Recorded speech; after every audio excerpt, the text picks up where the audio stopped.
Welcome to the Vocal Lab podcast with your hosts Shelby Rollins and Jason Catrone, bringing you the best from the music industry. Get ready for first-class conversations packed with exclusive techniques and transformative insights, all designed to help you reach your top note. Hey everyone, welcome to today's podcast of the Vocal Lab. Thank you. Yes, Shelby, I'm glad you're here again. You're always here. I am lately. I'm always here. I mean, it's good because if you're not here, that means something bad, probably. It means that you're doing this all by yourself. Yeah, and that would be probably tragic, the things I would say, if you're not here to contain my That's true. trap. Yep. You know? Yeah. You'll and even still, you let things just fly right out. I'll let them fly, but I'll be honest with you. I know there are borders and boundaries with you sitting across from me. That's good. Let's see, that's the yin to your yang or something. Yeah. Otherwise, it could be cancellation worthy. I don't know. Probably wouldn't go that far. No, it probably would. It could. But you've been really docile today, I feel like. Yeah, I have. I've been a little more like, Yep. we were all talking before, like we need a little extra coffee today. We're all a little more like, yeah. In a different vibe. Yeah, and that's We're okay. here still to bring Can't joy. be funny all the time. We sure can try. Some people can. Have you ever spent much time with an actual comedian? Like just hanging out one-on-one. It can be a lot of fun. It can be a lot of crazy. I don't think I have. Typically, they like to talk a lot. I don't think I know any comedians. Lots of jokes. I traveled with one for a couple years right out of college. Really? Mm-hmm. What were you doing? Just like management, day-to-day management stuff. You were managing I started comedian? in management. You didn't know this? I didn't. What? Yeah, right out of college, All right. I was at an artist management company. There was that short time. Remember the story? I processed pap smears. Oh my God. Remember that? You said it wrong. I have hidden talents. He said schmears. That's not it, Jason. That's what you do why with a you bagel. hopefully got fired from that job. That's what you do with a bagel, right? That is, yeah. But in the same process, you just Sometimes it feels like that. smear. Yeah. Which is not really an improvement. Honestly, schmear, smear, they both are I think kind of smear bad. softens the blow. It's bad. Anyway, they really should have named those things differently. They should have. Mm-hmm. I was processing these smears, and I went to a Predators game one night with a college buddy, good friend. His name's Brian Newworth, who's big timer in Christian music world now and live shows, and he had gotten this job in college working at this management firm, and walking to this hockey game, he's like, "Hey, are you happy what you're doing?" I'm like, "Well, no, I want to do music." And at that time, I was so artist focused, right? I'm going to be an artist, do the thing. And I didn't know what to do. I was like, I'm singing songs and doing my thing, but not making enough money to be full time. And so we're walking this hockey game to see the Preds play. And he's like, "Hey, we're hiring another day-to-day person. Would you be interested?" I'm like, "Sure, why not? I definitely don't want to be doing this." I love that you were managing someone's calendar. Like that's Carlos. He was administrating someone's life. Yeah, that's why he can't do it anymore. Yeah, I used out. up all of that capital that I had stored up there. And Oh my just gosh. went away. Admin. Yeah, so I ended up taking the job. I get the job, and so for a few years before I did finally go do the music thing full time, I was day to day. And one of our artists that I initially started working for as his day to day person was a Christian comedian named Dennis Swanberg. He's highly hilarious and very Southern humor. Like he's from Louisiana. He was a former pastor and just told these really funny jokes about Southern life, church life, family life. And I mean, he's hilarious. And so like we would either be like because I'd travel with him a lot. And traveling, it would either be he would either preach a sermon to me in the car as we're driving to the next event, or he would pontificate on something, just talk all the time. Yeah. And I'd talk back too, but, or it was just funny. And the best part was he loved to go to Cracker Barrels, Luby's, cafeterias, or there was another one because everyone in there knew him. Like it was his crowd and his audience, and he would go in and turn on. Like people come to the table and he'd tell a joke, and he was an impersonator, so he had like hundreds of voices he could do. Oh wow, which was also those funny, are impressive. Right? Yeah, but it was a really fun time because he was just naturally so funny, and I just laughed. I never got tired of his jokes.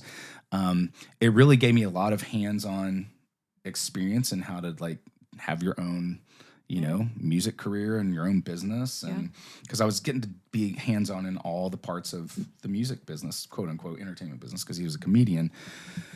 But and then he started letting me sing for him before some of his events. And then that eventually led to me leaving that position and doing music full time. Well, look at that. Yeah. That's so cool. look, see, you're learning about me. I know. Schmears and all. Yes. You have a lot of stories, though. A lot. I do. And you know what? All that fun times and all that fun life led me to meet amazing and fun people like our guest today. Let's talk about her. We should. Everybody, please welcome Charity Baroni. Yay. I'm glad you think I'm fun. You are fun. I mean, look at what you're even wearing today. Very fun. That screams it's actually fun. PJs, but I'm like, it's sophisticated. It is. It is I've worn it to like fancy dinners with heels, and I'm like, you kids don't even know I'm in pajamas right now. I can just jump right in bed when I get home. Yeah, I love it. It's so fun. Thank you. Well, Charity, tell us about your fun journey in life because you've done some really crazy things and some really big things, right? So for these that you don't know, if you don't know her, choreographer, dancer, and therapist on top of that, and probably some other things that will come up that you do, many facets. But how did you actually get into the dance world, and what was even like your first big break? Yeah. I'm curious. Oh man. So 47 years. Most people that end up being professional dancers start at the age of like 4 training in a dance studio. That is not Like the Dance case Moms. for me. Totally. you Everything watch is that show? exactly like Dance Moms. I'm sure. I did watch that show. Not like a ton, but it can be a very competitive place. Yeah. So I just fell in love with dance around the age of like 12, 13, but I didn't even go to a dance studio until I was 17. Oh, Wow. Which is really late for most people, but I just had a passion for it. The first time I fell in love with dance was seeing my uncle perform. He was with a group of people that would just travel the States and do these performances, and I was like, I want to do that. Like just Just like dancing? Or what would they do?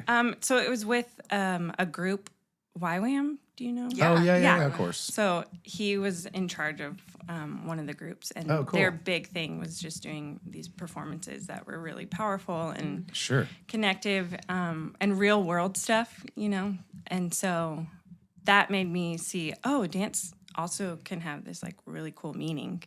Yeah. But I was a gymnast. I played basketball, lacrosse, all of those things. And then, when I was 17, I took my first official studio hip-hop class. And I said, Here in Nashville. I love this. Yes, it was here in Nashville. Well, and you went to school with some like pretty heavy hitters too. Yeah. In the music world, right? I did. The Cyruses and Haley Williams, Paramore. Yeah. So was Kesha in that crowd too? She went to the public school. Okay. But all around all those all those people. that time frame in Franklin, Nashville area, there was a lot brewing. A ton. Yeah.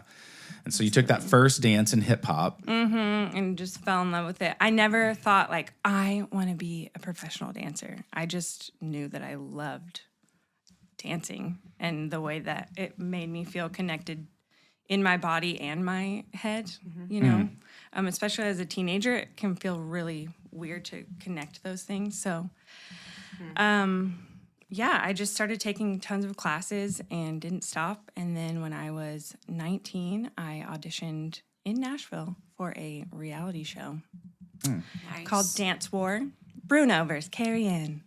It was. Oh, yeah. I have a vague memory of Yes. Yeah, very There was good, one season of it. It was during the writer's strike in 2007. Okay. And I made it onto the show. Oh, cool. And that is kind of what started my entire career. The the show shot in LA. I met my best friend, Liz Hewitt, through that show.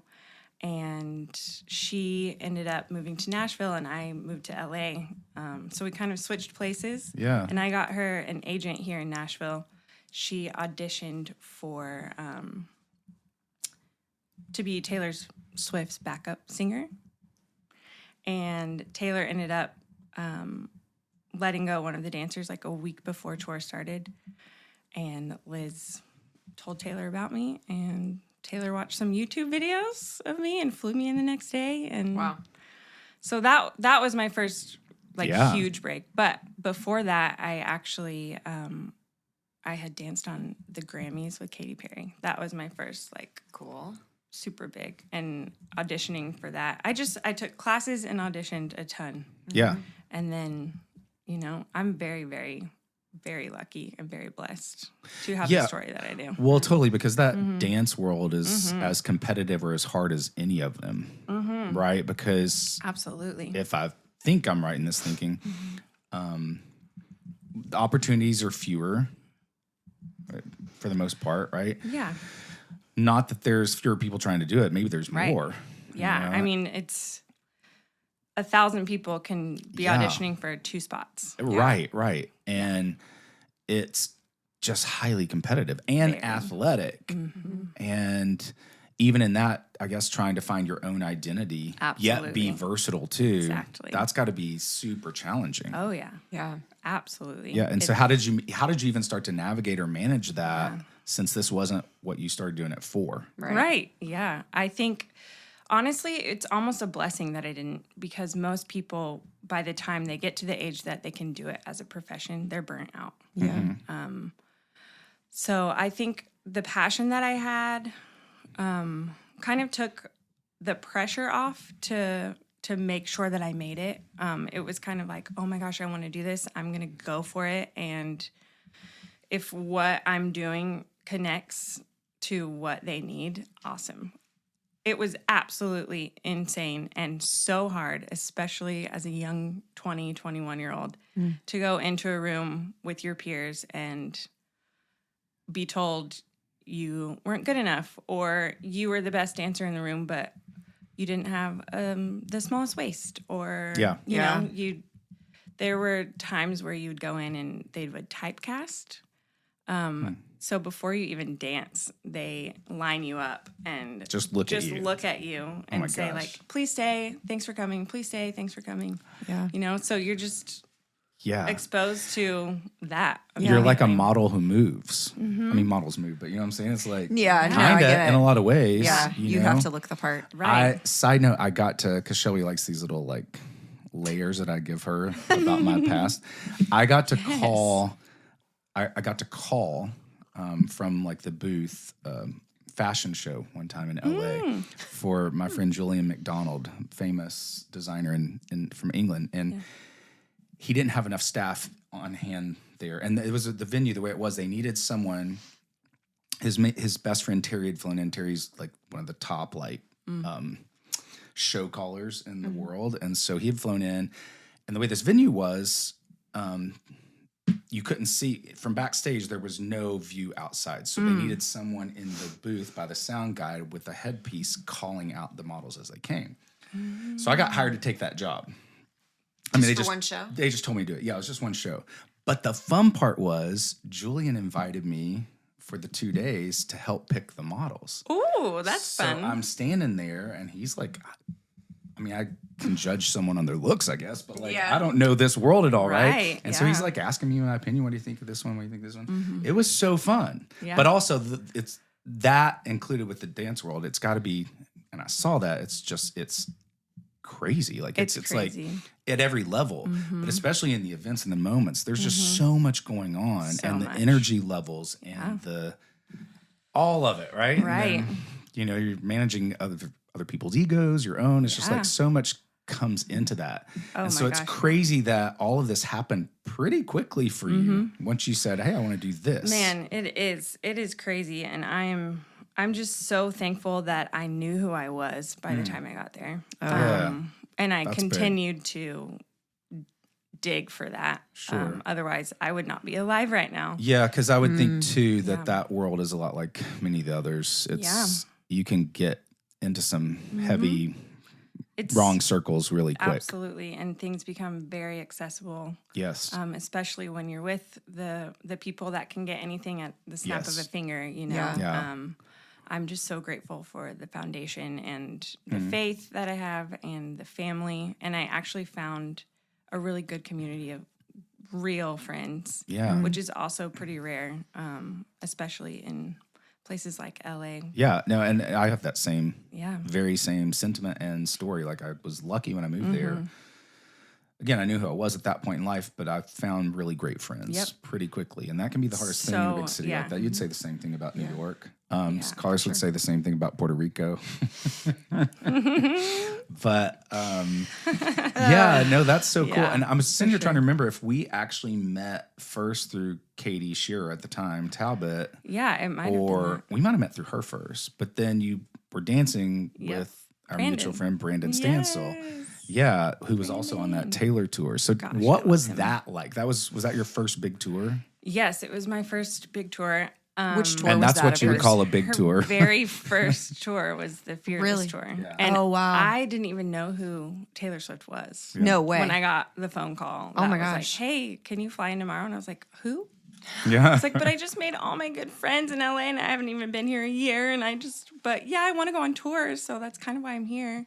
I mean, and that was an arena tour, wasn't it? Yes. Or like, It was. Yeah, and Brandon was the prince that danced around with her. Yep. On that tour. Oh my gosh. Yes. Yeah. Brandon was my saving grace on that tour. Like he's, I love him so much. Yeah, he's a fun time. He is so fun. He is so fun. Yeah. Well, what was that tour like?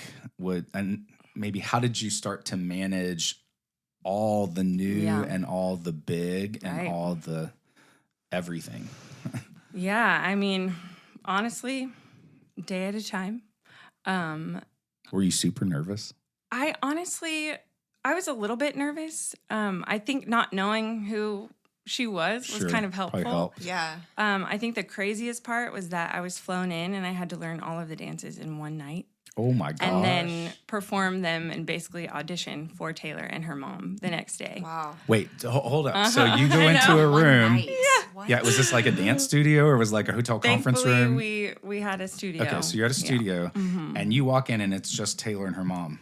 Well, for that part. Yeah, for that. The next day, they were already in production rehearsal. So I was on the stage doing the dances. You're right, because someone had dropped out. As the audition. That's what you said. Yeah, and they had to hire to a new person. Yeah. Wow. So that was wild. I was so grateful that I had been training so much. Yeah.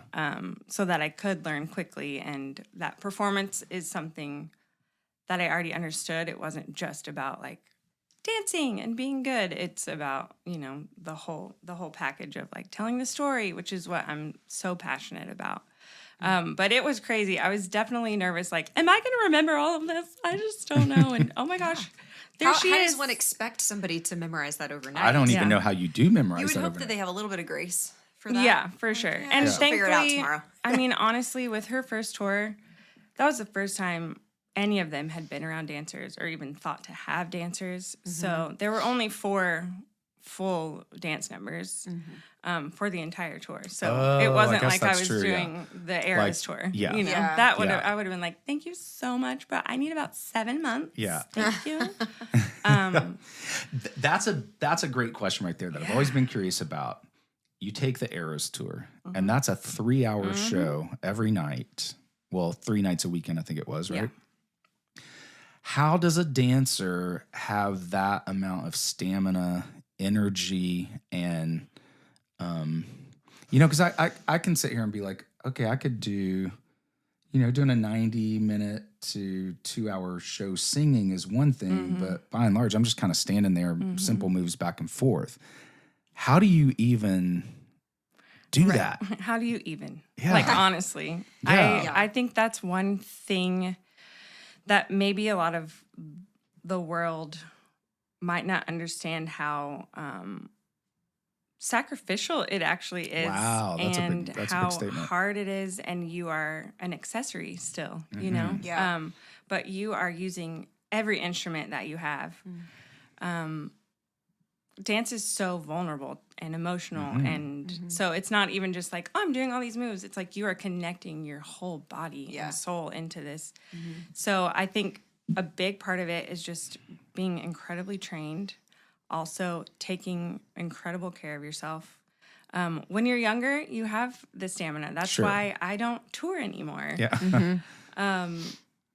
But it just has to do with making sure a lot of different pieces are in place, and you can't get lazy about certain things. You know, it's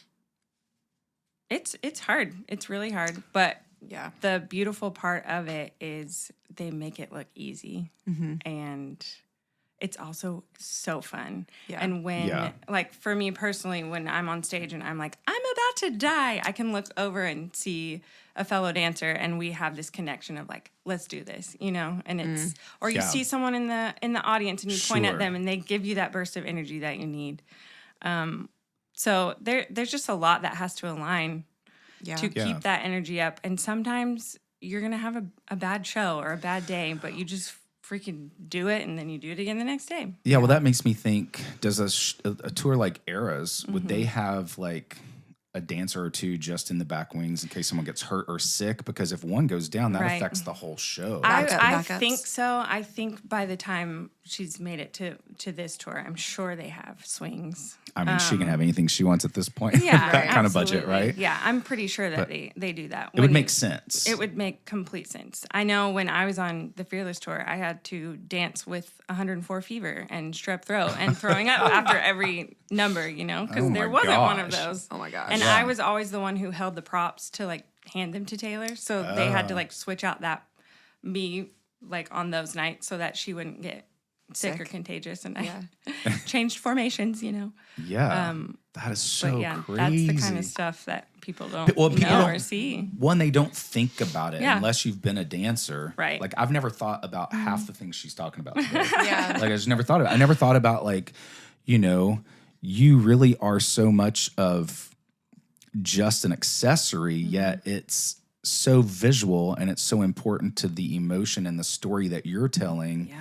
And to me, it's just like, oh, those dancers are good. That was cool. That was that was a cool move, you know? Like, totally. But what all goes into that and how much you have to bring to it, totally makes perfect sense. But I've never connected those dots. When I'm talking to singers a lot, I mean, biased, I know, but I will always say that I feel like the voice is the most vulnerable instrument that there is because it's physically in your body. But I always say, I would say the biggest competitor, if you will, to that statement is a dancer, because a dancer's instrument is their body, right? Yep. And so for better or worse, your emotions are completely integrated into your physical self. And so all of that is sort of on display and you're sharing that with the world. And so I feel like that makes total sense when you're talking about like you're connected.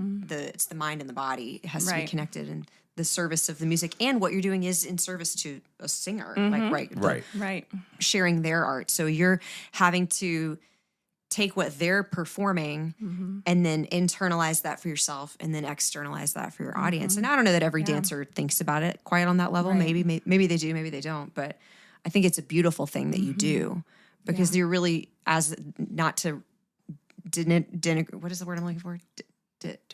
Diminish something that starts with a D. That probably makes sense.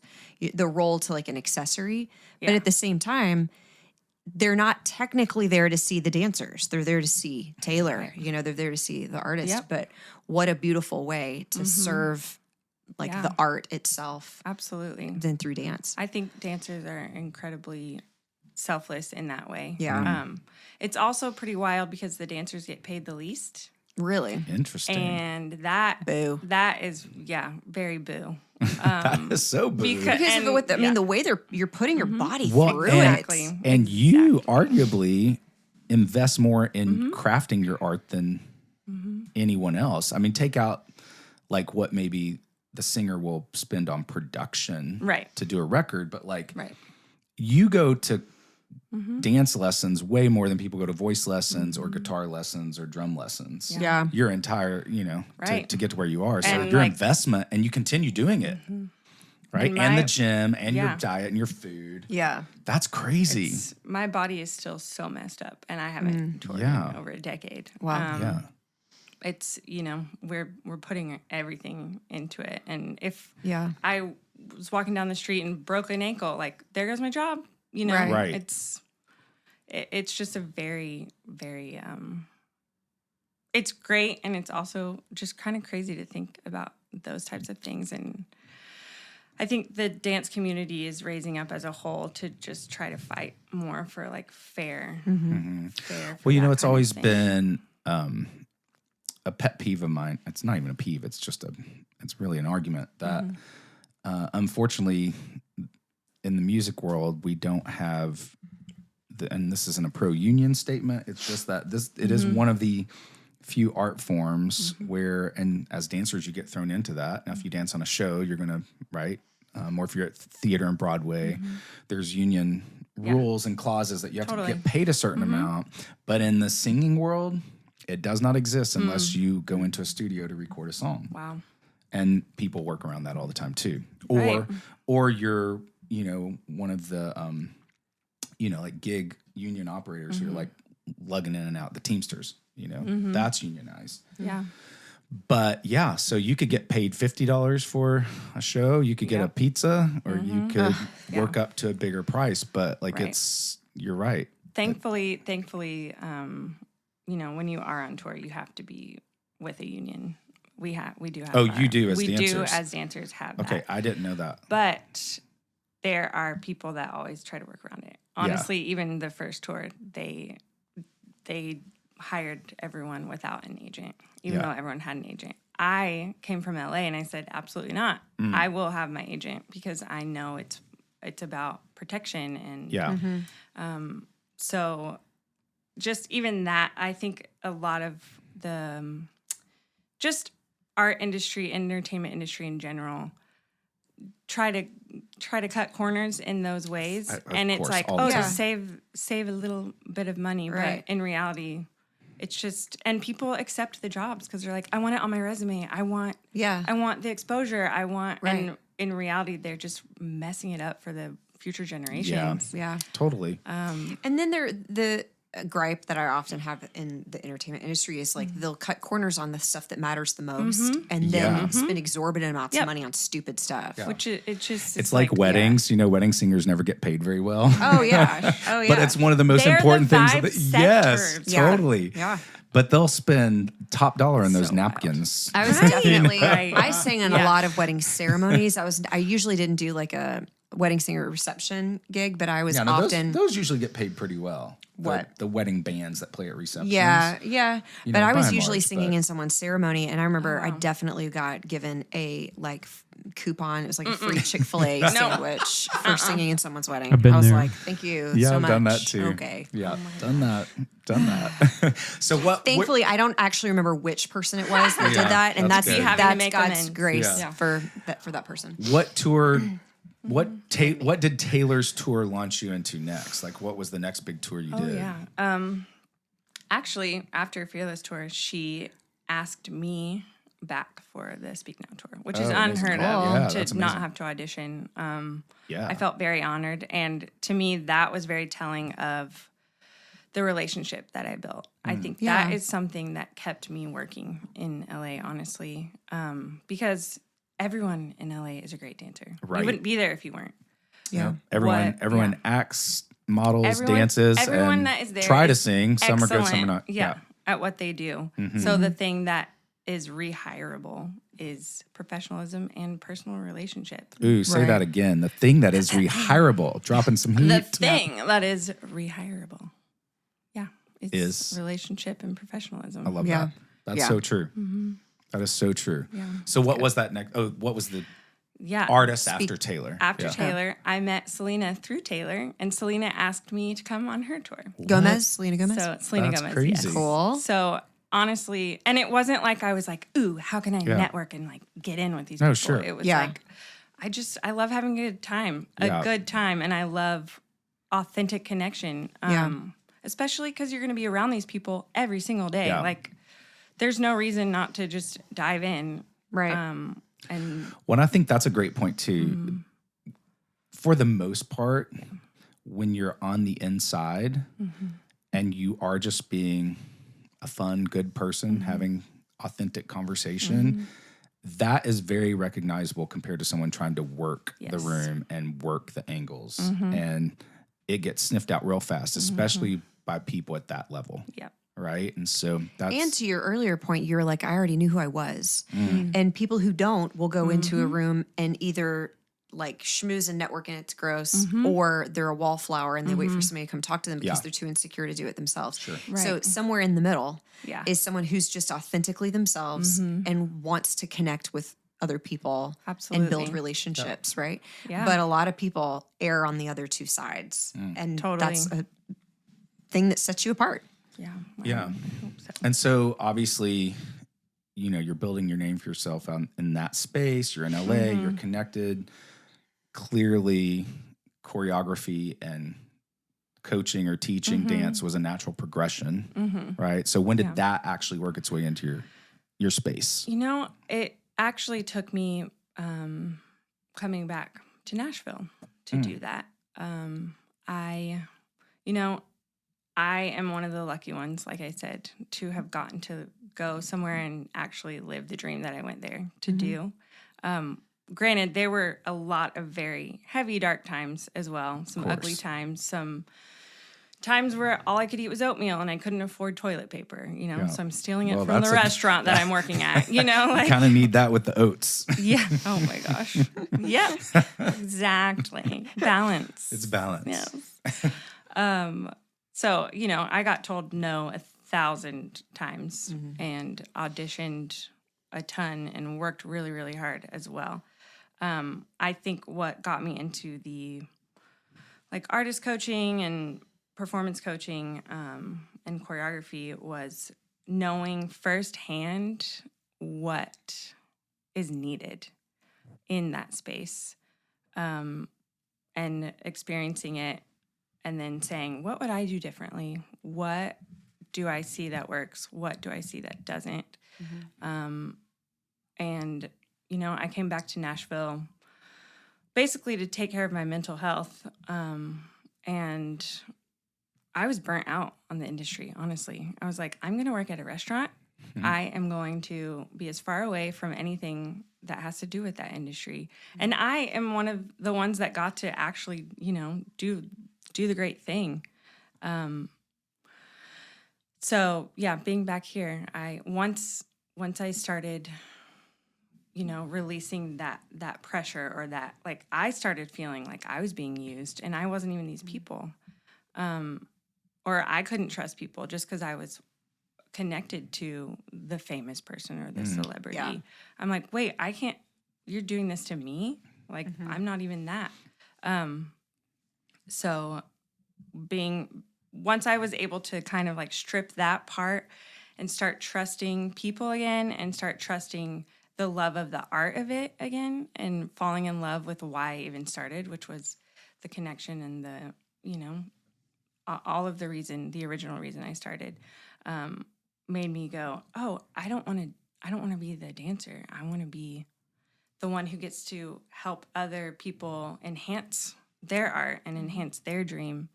And if I can like shed any wisdom or light on like your why instead of your what, that's what I really want to do. And so dance is in my bones. So the first step was choreography, right? So I just started teaching classes or would get booked to help choreograph different music videos or help with certain artists. And through that, my love for it just continued to grow. And I feel like the stories that I get to tell now through others is what keeps me in it. And that, I'm assuming, is what led you to a curiosity, if you will, and a desire to dive deeper into mental health and becoming a therapist. Absolutely. Yeah, I remember we had that first conversation about you doing that and how that just resonated with me that, oh my gosh, like someone who has lived the life you have and been at the top levels would now have a skill set to be an asset and a safe place for people in the midst of it who are feeling all of it, doing all of it, and needing a mental health escape. Yes, right? Absolutely. Talk about that for a bit and like your passion for it and any kind of plans or, Absolutely. And even just how not only important it is, but how you can literally help an artist. I don't think people think about this in most cases. Mm-hmm. Yeah, I don't think so either. I think people just see the finished product all the time and they're like, I want to do that. I want that. Mm-hmm. Knowing the behind the scenes was very enlightening, and seeing, like I said a little bit earlier, just how heavy it actually is and how much pressure there is for anyone involved. Honestly, there's such a big expectation. And it's like, you just have to be on at all times, no matter what you're actually feeling. Whatever you're presenting has to be tangible for everyone else. And you have to make them feel comfortable, and you have to make them feel like you're having the best time ever, because that's what they want to be feeling. Yeah. So to experience firsthand, seeing people not feeling what they're presenting, it made me so sad, honestly. And it made me realize how unfair it is, and how desperate we all are for genuine connection and to feel safe. And I know when I was on tours or on big jobs, yes, they were very fun. And yes, dear God, I wish I would have had somewhere to just go and like explode or be mad or be sad and feel safe about it, and have someone guide me into, okay, you are allowed to feel all of this. And you also have this responsibility. So how can we mesh all of it and keep you as a healthy person if you're wanting to stay in this? So that is pretty much my goal now when I work with artists or dancers, is I say, if you are mentally unwell, you will be unwell in every other area. And so good. Your art won't be what you actually want it to be if you can't feel safe in your own story and in your own skin. So I always start out just with that. I feel like I prioritize the safety and the wellness before we get into anything else. And because I didn't necessarily feel like I was allowed to have that. And I definitely know most of the artists that I work with did not feel that either. I think that there's a lot more awareness of it now. I think that they're starting to prioritize that a little bit more. Yeah. Just seeing, I mean, if you, anyone that's big right now, you see that we all need it. We all need help, and we all need to feel connected. Well, social media has definitely given us the inside realm of our, most famous artists that we look up to and follow. Where before, we would have limited access, just what we would be able to see. But now we see everything, and so I think that's helped bring awareness to it. I think so. And I think there's just been, obviously, there's been this turn towards the world seems to fall apart in a lot of ways, and we somehow, hopefully, try to get back to where it all starts with that mental health, right? And see that as the main issue. And so, I think there's more awareness. I think it's the access thing that's still there, and you would agree with that. I have always said, not always, that would be an hyperbole, I guess. Since the womb, yes. Also, I'm really glad Carlos is here for this conversation today, because he needs it. Yes, I do. He's crying. He's a little misty-eyed over there. My eyes are sweaty. That's just from all the new Apple products that you keep Googling over there while we're chatting mental health. No, I've said for a long time, and some do, but every label for recording artists should have a therapist on staff that's just there, and any time of the day, anyone from that company or any of their artists can pop in. Yeah. 1,000,000%. A very high profile artist that I worked with, they said to me, like, before she went on this big tour, they were like, we have decided we get it now. We're prioritizing vocal coaching and therapy for her on this tour. And I was like, if That's only awesome. everybody saw that and did that.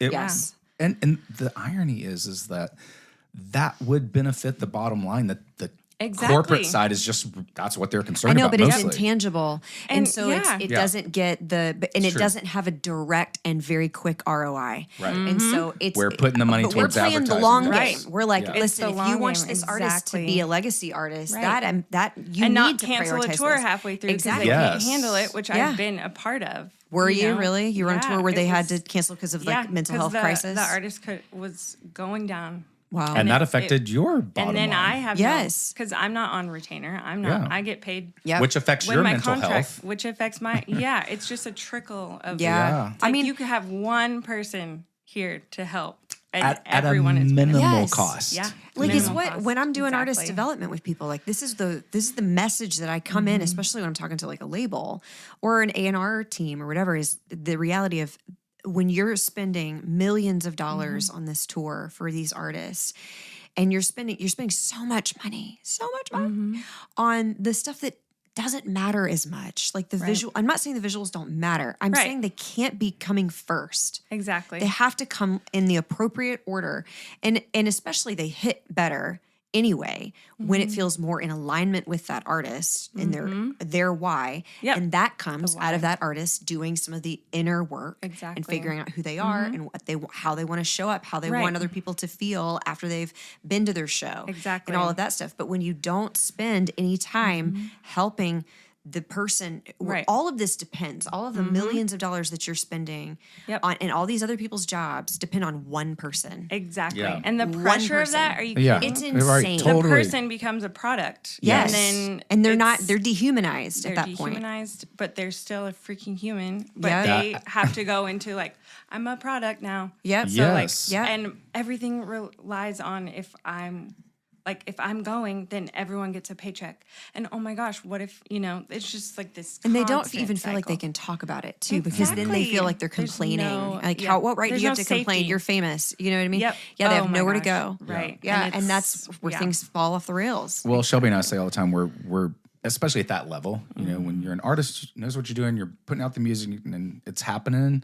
We're just an insurance policy as much as anything. Oh my gosh. To like keep this Honestly, person who's exactly. the product or whatever, to keep them vocally healthy. A lot of what we do definitely speaks into the mental health of the artist. Yeah, And, absolutely. the spiritual health, whatever that is for the artist. But then you end up Absolutely. be like, can you just throw a couple exercises at us and we'll get us through the tour? I'm like, exactly. That's my No, favorite. My favorite is not when that's not how it works. my favorite is when, and I get it. Yeah. If someone out there is listening to me, like, hey, we did that. It's an understanding level, and oftentimes doing what we do is hard to educate until it's necessary or the person's in Right. it, or And their- they're doing like or their preventative team's or in it, right? Proactive, preventative. Like- No, you said like- both of those. and that was like true. they're trying to it's already- repair. You're trying to repair instead Yeah. of Oh yes. being proactive. Yeah. And Yeah. not getting to that point. Retroactive. You don't or know reactive. until you know. Like, you don't know until you have the experience, and then you're like, oh, now I get it. Right. But what I was gonna say is my favorite is like, hey, can you just make me a work tape for this tour and I'll just use it every day? I'm like, Yeah. well, that can kind of work, but it's not the same because your voice is different every day. Yeah, like I've got somebody who I'm in tune with what's happening, and so I'm gonna help navigate you to where you need to be Right. in this moment or where you don't need to be. Yeah, Exactly. I've got somebody who, like, every month or two, they'll check and be like, I need a new one. And I'm thankful that they're self-aware enough to know Yeah, that they that's need, huge. like, I think I need a new warm up because things are changing. And I'll be like, okay, well, I either need to see you and hear you, or you need to send me a recording of you doing the last warm up I gave you, so I know what to do for you to send you a new one, kind of thing. And which is fine, and that works, and that's progress in a lot of ways. Right. But yeah, it is. And that's different than what I was saying. Like, oh, just throw me a few exercises, because there's people I've established a relationship with over the course of time. But it is a slow journey and process to help people really understand the gravity of what the demand is. The demand is so much. So and we've much. talked about this before, even today on a different episode, where it's like no man is meant to handle that kind of obsession, the praise. human heart was not built for fame. No, it's not. It's so toxic. It's and that's the whole don't drink the praise kind of thing. And but even then, it's the weight of the criticism. It's the weight of the judgment and the weight of just fame overall, which encompasses So the good and the bad. unnatural, but we've been told that it's a natural thing and that you should want it. But and our country overall has celebrated that and encouraged that mentality more than any. It's something I think about. Exactly, It's something I think about a lot when I'm even working on my own branding and my own like platform or whatever. I'm like, what is the point of this? Yeah. Like, yeah, I don't care if What's someone my follows why? me. I want to help people. Yep. And so some That's of the not what reality you said of earlier at lunch. but it's hard, right? To think of it. But then my whole job is I'm like helping people who are in the spotlight. And I do like I care. I want to influence the influential. Exactly. But it's not there is that tug of war I feel in my soul often of like, does this eternally matter? Are we building something that's valuable for human life, for spiritual life, eternal and for eternal perspective. things? Exactly. Yes. Yeah. And if we're not, I don't want to do it. Yeah. I don't care about TikTok views. Like I don't care. Right. But yet we're all like doing it for the TikTok views. Right. Well, yeah, you I know? mean, it's part of the game. It is but part of the But- game. You can find your way to There's a tension to there. do it. And, Exactly. Yeah. You know. And it's like- But you have to be wild. sobered by the like the question. I think if you're not asking the question, Yes. then something may be a little bit off. But Right. Right. So do you find yourself working more with the artists or dancers when it comes to even like the mental health piece of what you do? You know, it's kind of ebbed and flowed. I think, you know, as a dancer, I have a lot more people, more dancers reach out to me in that way. And I love to do like movement therapy and get connected in that way. Ooh, that would be a good episode. We should do movement therapy with her sometime. That I would That'd be That cool. would be one you'd need to tune into for Actually, the YouTube. yeah, sure. we should do that. do it. I love it. We need more I just room. love it. Do we need gotta a move yoga the mat? table. Yeah, we'll find a different space. One at a time on the table. and then That took a weird turn. yeah, I was gonna drop a joke, but I held back. Thank you. I love it. I love it so much. Oh my gosh, I love you. I do feel like now though I am working more with artists and you know I'm so grateful for the credibility that I have because of who I've worked for Right. and worked with. If nothing else, that is something that I'm very, very grateful for. I think that because the last thing I ever want to do is be like, so do you guys know who I've danced for? Right. You know, Right. it's like, that is my worst Yeah. nightmare. Yeah, But to have that experience and be able to be like, hey, I've seen people at the very top weeping because they're so lonely. They don't have anyone to trust. And, you know, like all the pressure. So getting to connect with artists now in more of the mental health space and dancers. I know your question was, who do I work with more? But I really do think it's an ebb and flow. Yeah. I think dancers feel like they can approach me easier, and then once I start working with the artists, it's more so like, oh, you care about, like, you don't want to just have me look good on stage, like yeah. you want You actually to care. help me. Yeah, You Yeah. actually care. I think that's like you were saying. My dream is to either go on tours as the mental health or the therapist. That's why I even started going to school for it. Honestly, it was like this world, this specific world, especially the touring world. Yeah. Even Yeah. for like the riggers and the for lighting and the sure. sound, you know, Everyone like everyone involved. is living in a very unnatural way, but it Right. is supposedly natural because you're all experiencing it. Yes. But it is not a normal way of life. No. So that's one reason why I really got into it. But I love working with dancers and artists and anyone that just needs a safe place. Yeah. I'm here to listen, and I have no judgment. Nothing surprises me, which I'm very grateful for. And yeah, I just care so deeply for the person as a whole. Yeah. That's very evident. Yeah, it's so clear. And this has been so cool. Yeah, and Shelby was actually judgy when I told her you were coming on because she's like, what's a dancer going to do on a podcast? I'm just going to say 5, 6, 7, 8, and a 1. 2, hair whip.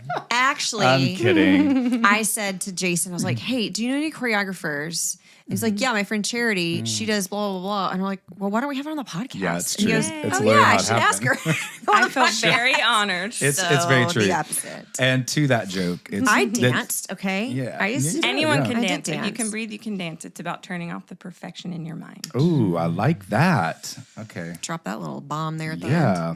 No, this has been really fascinating. Thanks for coming. And Thanks for having me. yeah, I think we really should maybe circle back in like 6 months or so and do a movement podcast. I would love I think that could be very fascinating and cool. It could be. And I'm down. incredibly educational to everyone out there. Yay. But yeah, thanks for stopping by today. Thank you So good to for see you having in your me. pajamas. And Always. let everyone know where they can follow along with your journey and Yeah. even reach out if they need some help with their mental health. Absolutely. I would love that. I'm on Instagram, TikTok, Facebook, all the things at Charity Baroni. And we'll have that posted and all the things so you can just click through to it. But yeah, thanks for stopping by today. This has been amazing. Thank you so much. And thank you all for tuning in. Yes. See you next time. Bye. Thanks for tuning in to the Vocal Lab podcast. Ready to join the top ranks of the music industry? Don't forget to follow and subscribe for more first-class conversations that make the extraordinary your new ordinary. Until next time, keep striving for your top note.